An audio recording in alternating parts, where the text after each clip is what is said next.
Et oui les amis, ce personnage de bande dessinée au t-shirt rouge existe aussi dans la réalité, puisque lui c'est moi, et moi c'est lui, dans les deux sens, c'est Toto.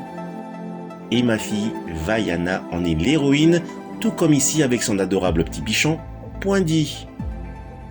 Il y a également sa maman et tous ses amis.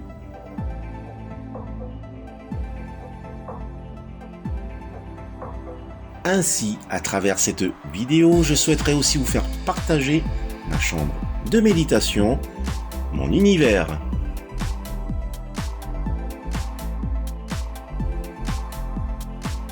Yaoranai Maeva dans ma chambre de méditation. Comment allez-vous les amis?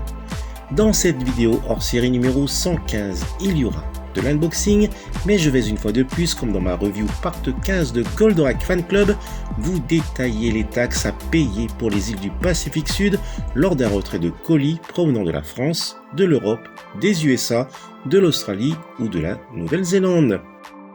D'ailleurs, j'ai reçu ce petit colis provenant du pays des koalas et des kangourous, l'Australie.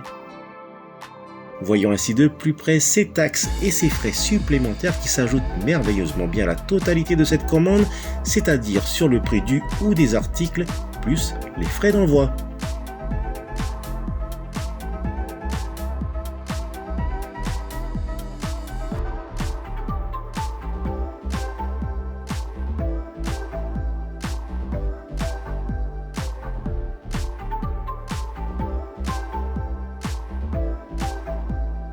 Je découvre ce très beau jouet Star Wars de la gamme Galactic Heroes par Hasbro de 2015, le Ghost, vaisseau du commandant Hera Syndulla, visible actuellement dans la série live-action Ahsoka sur Disney+.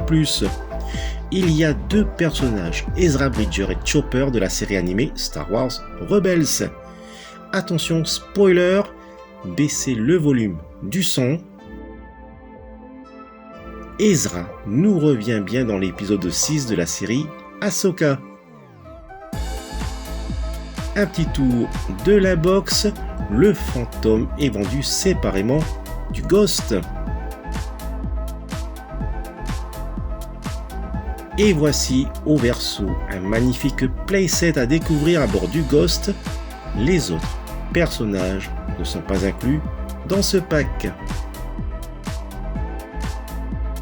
Une vive comparaison avec les figurines 3.75 plus ou moins 9 cm toujours par Hasbro, sorti en 2014 avec près de 6,5 cm pour la version Galactic Heroes de Ezra et 9 cm pour la version 3.75. 5 cm pour la version Galactic Heroes de Chopper et 5,5 cm pour la version 3.75. Allez, c'est parti pour la déclaration de cet envoi. Le fameux joujou à lui seul pèse 1,20 kg et m'a donc coûté 50 $ australiens, soit 3595 francs XPF ou 30,15 €. Une fois emballé, le colis pèse au final 1,48 kg et les frais d'envoi sont de 55 $ australiens, soit 3954 francs ou 33,15 €.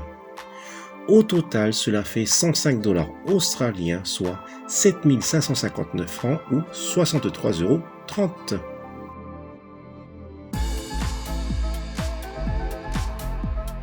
Voici la facture établie lors du retrait du colis au guichet de la poste. Alors on voit clairement ici le montant total de la valeur du colis, soit 7559 francs ou 63,30 €. De cette valeur, 10% de droits de douane sont calculés, soit 756 francs ou 6,33 €. On pourrait s'exclamer de joie qu'il y a juste 10% à régler en douane.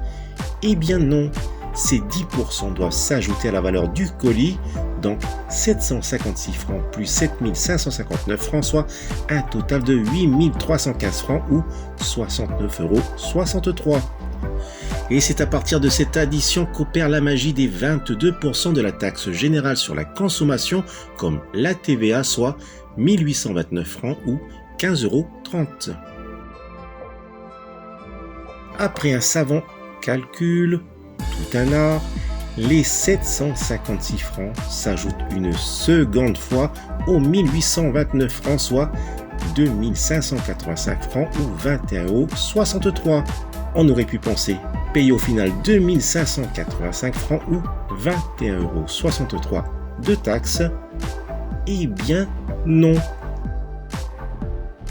Il faudra ajouter les frais de la poste qui sont de 1150 francs ou 9,65 € parce que oui, c'est une véritable organisation, le stockage, le fait qu'un agent s'occupe de vous facturer, bref, la taxe est de 3735 francs ou 31,28 €.